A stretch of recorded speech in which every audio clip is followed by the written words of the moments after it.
মৰমৰ ছাত্ৰ-ছাত্ৰীসকল সকলোকে স্বাগতম জনাইছোঁ LPNME স্যাৰ ইউটিউব চেনেললৈ। আজি আমি পঢ়িম 6ষ্ঠ শ্ৰেণীৰ বিজ্ঞান কিতাপখনৰ পাঠ নম্বৰ 7, যাৰ নাম হৈছে ৱেডাৰ এণ্ড ক্লাইমেট আৰু যাক অসমীয়াত কোৱা হৈছে বতৰ আৰু জলবায়ু। এই পাঠটো পোনপ্ৰথমে তোমালোকে ভালকৈ পঢ়ি ল'বা, কাৰণ পাঠটোৰ ভিতৰৰ পৰা তোমালোকক পৰীক্ষাত প্ৰশ্ন সুধিব পাৰে। ইয়াত কি দিয়া আছে? আৰ্দ্ৰতা। বায়ুত থকা জলীয় বাষ্পৰ পৰিমাণে হৈছে আৰ্দ্ৰতা। কেতিয়াবা তোমালোকক পৰীক্ষাত সুধিব পাৰে আৰ্দ্ৰতা মানে কি, তেতিয়াহ'লে তোমালোকে লিখিবা বায়ুত থকা জলীয় বাষ্পৰ পৰিমাণ হৈছে আৰ্দ্ৰতা, আৰু যাক ইংলিছত কোৱা হৈছে হিউমিডিটি। হিউমিডিটি মানে কি চোৱা, humidity is the amount of water vapour moisturiser present in the air. তেতিয়াহ'লে তোমালোকে এই লাইনটো লিখিব লাগিব। আকৌ ইয়াত কি দিয়া আছে? বতৰ বুলি কোৱা হয়। পৰীক্ষাত সুধিব পাৰে যে বতৰ কাক বোলে, তেতিয়াহ'লে তোমালোকে লিখিবা বায়ুমণ্ডলৰ উষ্ণতা, আৰ্দ্ৰতা, বৰষুণৰ পৰিমাণ, বতাহৰ গতি আদিয়ে কোনো এখন ঠাইৰ বায়ুমণ্ডলত দৈনন্দিন যি অৱস্থাৰ সৃষ্টি কৰে তাকে সেই ঠাইখনৰ বতৰ বুলি কোৱা হয়, আৰু যাক ইংলিছত কি বুলি কোৱা হৈছে?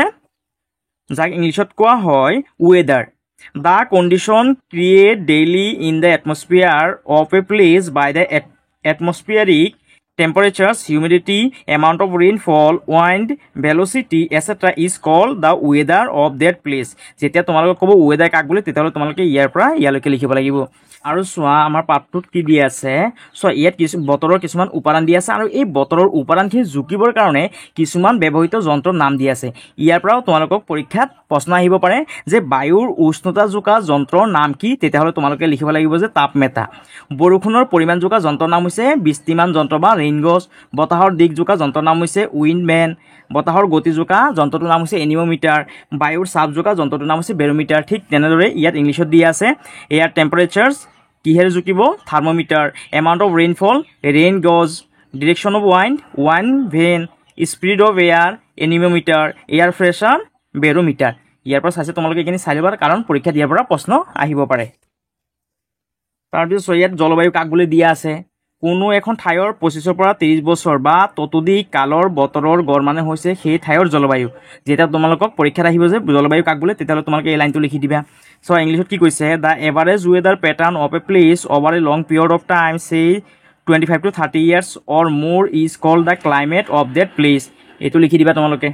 ইয়াৰ পিছত চোৱা নেক্সট পেজত আমাৰ অসমত 4টা ঋতু দেখা যায়। সেইকেইটাৰ নাম হৈছে গ্ৰীষ্ম, শৰৎ, শীত, বসন্ত, আৰু যাক ইংলিছত কোৱা হৈছে summer, autumn, winter, spring R চিন ইন দিছ ৰিজন। অৰ্থাৎ তোমালোকে যেতিয়া পাঠটো ভালকৈ পঢ়িবা তেতিয়া তোমালোকে গোটেই কথাখিনি গম পাবা। আজি আমি এই পাঠটোৰ পিছফালে থকা যিখিনি অনুশীলনী ভিত্তিক প্ৰশ্ন দি আছে সেইখিনি সমাধান কৰিম।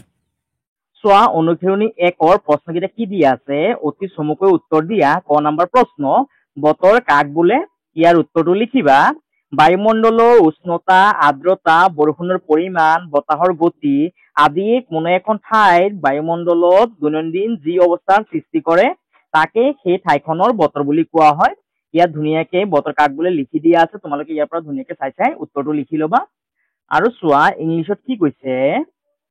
Exercise 1 number question answer very briefly. A number question what is called weather. অৰ্থাৎ ৱেডাৰ কাক বোলে? অৰ্থাৎ ৱেডাৰ মানে হ'ল বতৰ।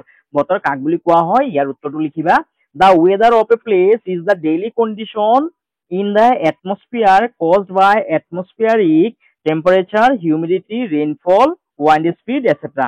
ইয়াকে কি বুলি কোৱা হয়? ৱেডাৰ বুলি কোৱা হয়। ইয়াৰ পিছত চোৱা বি নম্বৰ প্ৰশ্নটো কি দিয়া আছে? জলবায়ু কাক বোলে? ইয়াৰ উত্তৰটো লিখিবা কোনো এটা অঞ্চলৰ দীৰ্ঘ সময়ৰ গড় অৱস্থা সেই অঞ্চলৰ জলবায়ু বোলে। ইয়াৰ পৰা চাইছে তোমালোকে বি নম্বৰ প্ৰশ্ন উত্তৰটো লিখি ল'বা। আৰু এইটো চোৱা অলপ সৰু আছে হয়নে? উত্তৰটো যিহেতু সৰু আছে তোমালোকে ধুনীয়াকৈ শিকি ল'বা। আৰু চোৱা ইংলিছত কি দিয়া আছে? What is called climate. Climate মানে হ'ল জলবায়ু। অৰ্থাৎ জলবায়ু কাক বুলি কোৱা হয়? ইয়াৰ উত্তৰটো লিখিবা the average weather pattern taken over a long time is called climate. ইয়াৰ পৰা চাইছে তোমালোকে বি নম্বৰ প্ৰশ্ন উত্তৰটো লিখি ল'বা। 3 নম্বৰ প্ৰশ্ন বতৰৰ 3টা কাৰকৰ নাম লিখা। ইয়াৰ উত্তৰটো লিখিবা বতৰৰ 3টা কাৰকৰ নাম হ'ল উষ্ণতা, আৰ্দ্ৰতা, বতাহৰ দিশ, বৰষুণৰ পৰিমাণ আদি। ইয়াত 4টা কাৰক লিখি দিয়া আছে। তোমালোকে ইয়াৰ পৰা যিকোনো 3টা কাৰক লিখি ল'বা। এয়াই হ'ল আমাৰ 3 নম্বৰ প্ৰশ্ন উত্তৰ অসমীয়াত। আৰু চোৱা ইংলিছত কি কৈছে? কৈছে যে নেম 3 ফেক্টৰ্ছ অফ ৱেডাৰ। ইয়াৰ এনচাৰটো লিখিবা 3 factors of weather are temperature, humidity, amount of rainfall, direction of wind, etc. ইয়াত 4টা কাৰকৰ নাম লিখি দিয়া আছে, ইয়াৰ পৰা তোমালোকে যিকোনো 3টা কাৰকৰ নাম লিখি ল'বা। এইটো হ'ল আমাৰ 3 নম্বৰ প্ৰশ্ন উত্তৰ ইংলিছত। তোমালোকে ইয়াৰ পৰা চাইছে ধুনীয়াকৈ লিখি ল'বা উত্তৰটো। ইয়াৰ পাছত চোৱা 2 নম্বৰ প্ৰশ্নটো কি কৈছে, জলবায়ুৰ ভিত্তিত অসমত বছৰটো কেইটা ঋতুত ভাগ কৰিব পাৰি আৰু সেইকেইটা কি কি? এইটো আমি যেতিয়া পাঠটো পঢ়িছিলো তেতিয়া আমি ইয়াৰ উত্তৰটো পাইছিলো।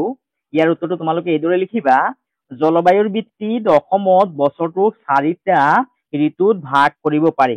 সেয়া হ'ল গ্ৰীষ্ম, বৰ্ষা, শৰৎ আৰু শীতকাল।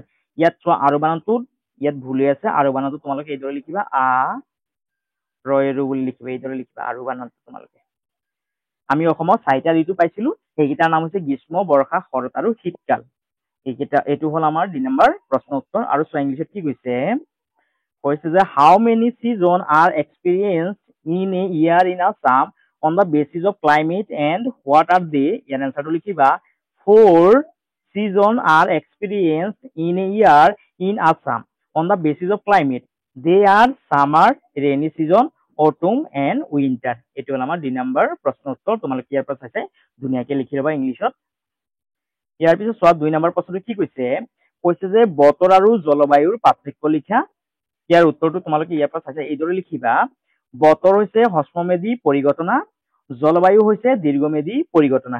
ইয়াত মই 3টা পইণ্ট লিখি দিছো বতৰ আৰু জলবায়ুৰ পাৰ্থক্য। তোমালোকে ইয়াৰ পৰা চাইছে ধুনীয়াকৈ এইখিনি লিখি ল'বা। 1 নম্বৰ যোনটো পইণ্ট সেইটো হৈছে বতৰ হৈছে হ্ৰস্বমেধী পৰিঘটনা আৰু জলবায়ু হৈছে দীৰ্ঘম্যাদী পৰিঘটনা। 2 নম্বৰ পইণ্ট, বতৰ সঘনাই সলনি হয় কিন্তু জলবায়ু সঘনাই সলনি নহয়।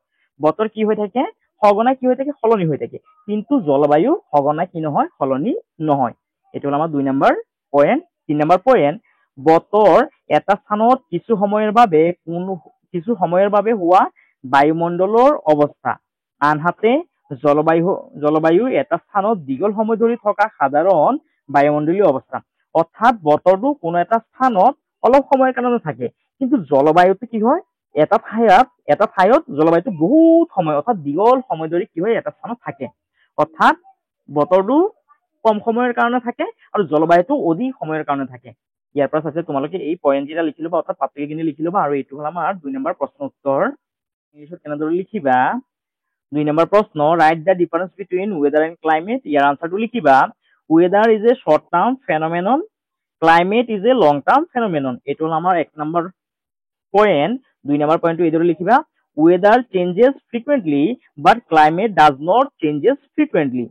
3 নম্বৰ পইণ্টটো এইদৰে লিখিবা, weather is the atmospheric condition of a place for a short term.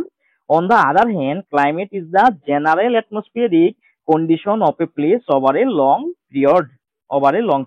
এইটো হ'ল আমাৰ 2 নম্বৰ প্ৰশ্নৰ উত্তৰ, অৰ্থাৎ differences between weather and climate. ইয়াৰ পৰা চাইছে তোমালোকে উত্তৰটো ধুনীয়াকৈ লিখি ল'বা। এইটো হ'ল আমাৰ 2 নম্বৰ প্ৰশ্ন উত্তৰ ইংলিছত। ইয়াৰ পাছত 3 নম্বৰ প্ৰশ্নটো চোৱা কি কৈছে, শুদ্ধ উত্তৰৰ গোলটো সম্পূৰ্ণকৈ পূৰ কৰা। অৰ্থাৎ ইয়াত এটা প্ৰশ্ন দিয়া আছে আৰু এই এটা প্ৰশ্নৰ কাৰণে 4টা অপশ্যন দিয়া আছে। এই 4টা অপশ্যনৰ পৰা কোনটো শুদ্ধ সেইটো আমি বাছি উলিয়াব লাগে। 1 নম্বৰ প্ৰশ্নটো চোৱা কি কৈছে, পৃথিৱীৰ নাতিশীতোষ্ণ অঞ্চল ক'ত অৱস্থিত? A নম্বৰ অপশ্যন উত্তৰ মেৰু, বি নম্বৰ দক্ষিণ মেৰু, চি নম্বৰ বিষুৱীয়, ডি নম্বৰ বিষুৱীয় অঞ্চলৰ ক্ৰমে উত্তৰ আৰু দক্ষিণ। এই প্ৰশ্নটোৰ শুদ্ধ উত্তৰটো হৈছে অপশ্যন ডি। যিহেতু ইয়াত ডি নম্বৰ অপশ্যনটো শুদ্ধ, সেইবাবে আমি ইয়াত থকা ডি নম্বৰ বৃত্তটো গোল কৰিব লাগিব। ইয়াৰ পৰা চাইছে তোমালোকে এই ধৰণে ডি নম্বৰ বৃত্তটো গোল কৰি দিবা। আৰু চোৱা ইংলিছত কি কৈছে, number 3, darken the circle of the correct answer. 1 number question, where are the temperate region of the earth located? A number option, north polar region, B number south, C equatorial region, number D north and south of the equatorial region respectively. এই 1 number অপশ্যনটোৰ কাৰণে D number অপশ্যনটো শুদ্ধ, অৰ্থাৎ 1 number কুৱেশ্যনৰ কাৰণে D number অপশ্যনটো শুদ্ধ। যেহেতু ইয়াত ডি নম্বৰ অপশ্যনটো শুদ্ধ, সেইবাবে আমি ইয়াত থকা ডি নম্বৰ বৃত্তটো গোল কৰিম। তোমালোকে ইয়াৰ পৰা চাইছে ধুনীয়াকৈ ডি নম্বৰ অপশ্যনটো গোল কৰি দিবা। তাৰপিছত চোৱা ইয়াত 1 নম্বৰ দিয়া আছে, এইটো ভুল আছে, ইয়াত 2 নম্বৰ হ'ব। 2 নম্বৰ প্ৰশ্নটো চোৱা কি কৈছে, কোনবিধ খাৰিফ শস্য? এ নম্বৰ অপশ্যন ধান, বি নম্বৰ সৰিয়হ, চি নম্বৰ আলু, ডি নম্বৰ ঘেঁহু। এইটোৰ শুদ্ধ অপশ্যনটো হ'ব এ নম্বৰ অপশ্যন ধান। ধানটো হ'ল আমাৰ খাৰিফ শস্য। যেহেতু এ নম্বৰ ইয়াত অপশ্যনটো শুদ্ধ, সেইবাবে আমি ইয়াত থকা এ নম্বৰ বৃত্তটো গোল কৰিম। আৰু চোৱা ইংলিছত কি কৈছে, which is the kharif crop? A number paddy, B mustard, C potatoes, D wheat ইয়াৰ শুদ্ধ উত্তৰটো হ'ব পেৰি। যেহেতু ইয়াত এ নম্বৰ অপশ্যনটো শুদ্ধ, সেইবাবে আমি ইয়াত থকা এ নম্বৰ বৃত্তটো গোল কৰিম। চ' আমাৰ কিতাপত দিয়া আছে চোৱা, ধান, মৰাপাট আদি খেতিৰ বাবে এনে বতৰ উপযোগী হোৱা বাবে অসমত এইবোৰ খেতি কৰা হয়। এইবোৰ খাৰিফ শস্য, অৰ্থাৎ ধান, মৰাপাট এইবোৰ হৈছে খাৰিফ শস্য। তেনেদৰে শৰৎ আৰু শীত ঋতুত আৰম্ভণিতে ঘেঁহু, মাকৈ, সৰিয়হ আদি ৰবি শস্য। তোমালোকৰ পৰীক্ষাত সুধিব পাৰে যে কেইটামান ৰবি শস্যৰ নাম লিখা, তেতিয়াহ'লে তোমালোকে লিখিবা যে ঘেঁহু, মাকৈ, সৰিয়হ এইকেইটা হ'ল আমাৰ ৰবি শস্য, আৰু ধান আৰু মৰাপাট হৈছে আমাৰ খাৰিফ শস্য। যিহেতু আমাৰ চোৱা প্ৰশ্নটোত কি কৈছে কোনবিধ খাৰিফ শস্য, সেইবাবে আমাৰ এ নম্বৰ অপশ্যনটো শুদ্ধ হ'ব। অৰ্থাৎ ধানটো হ'ল আমাৰ কি খাৰিফ শস্য। এইটো হ'ল আমাৰ 2 নম্বৰ। ইয়াৰ পিছত চোৱা 4 নম্বৰ প্ৰশ্নটো কি কৈছে, খালী ঠাই পূৰ কৰা। অৰ্থাৎ ইয়াত খালী ঠাইখিনি আমি পূৰ কৰিব লাগিব। এ নম্বৰ অপশ্যন, কোনো এটা অঞ্চলৰ দীৰ্ঘ সময়ৰ বতৰৰ গড় অৱস্থাক সেই অঞ্চলৰ ডেছ বোলে। ইয়াৰ উত্তৰটো তোমালোকে লিখিবা জলবায়ু। বৰিগাৰ্য জল বোৱাকাৰ বা অন্তঃস্বগাৰে বায়ু। এইদৰে তোমালোকে চাইছে জলবায়ু বুলি লিখিবা। কোনো এটা অঞ্চলৰ দীৰ্ঘ সময়ৰ বতৰৰ গড় অৱস্থাক সেই অঞ্চলৰ জলবায়ু বোলে। আৰু ইংলিছত লিখিবা the average weather pattern taken over a long time is called, ইয়াত লিখিবা climate, CLIMATE climate. The average weather pattern taken over a long time is called climate. এইটো হ'ল আমাৰ 4 উত্তৰ। তাৰপিছত চোৱা বি নম্বৰটো কি কৈছে, ডেছ মৌচুমী বতাহৰ বাবে বৰ্ষাকালত অসমত প্ৰচুৰ পৰিমাণে বৰষুণ হয়। চোৱা ইয়াৰ উত্তৰটো আমাৰ কিতাপত দিয়া আছে ধুনীয়াকৈ। চোৱা, অসমত দক্ষিণ পশ্চিম মৌচুমী বতাহৰ ফলত যথেষ্ট বৰষুণ হয়। ইয়াৰ উত্তৰটো হ'ব দক্ষিণ পশ্চিম। ইয়াত তোমালোকে চাইছে ধুনীয়াকৈ লিখিবা। ইয়াত লিখিবা দক্ষিণ,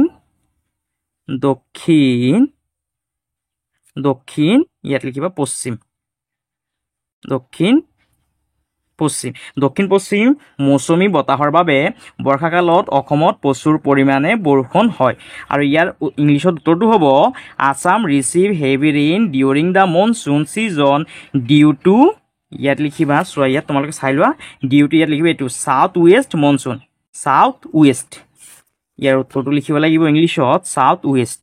ইয়াত লিখিবা south, SOUTH, south west, WEST west. ইয়াৰ পৰা চাইছে তোমালোকে ধুনীয়াকৈ খালী ঠাইখিনি ভৰ্তি কৰি ল'বা, অৰ্থাৎ পূৰ কৰি ল'বা।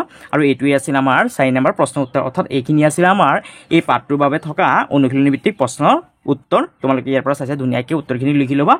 আৰু তোমালোকৰ ভিডিঅ'টো যদি ভাল লাগিছে, তেতিয়াহ'লে তোমালোকে চেনেলটো ছাবস্ক্ৰাইব কৰি ল'বা, ভিডিঅ'টো শ্বেয়াৰ কৰিবা আৰু কমেণ্ট কৰিবলৈ নাপাহৰিবা। সকলোকে ধন্যবাদ।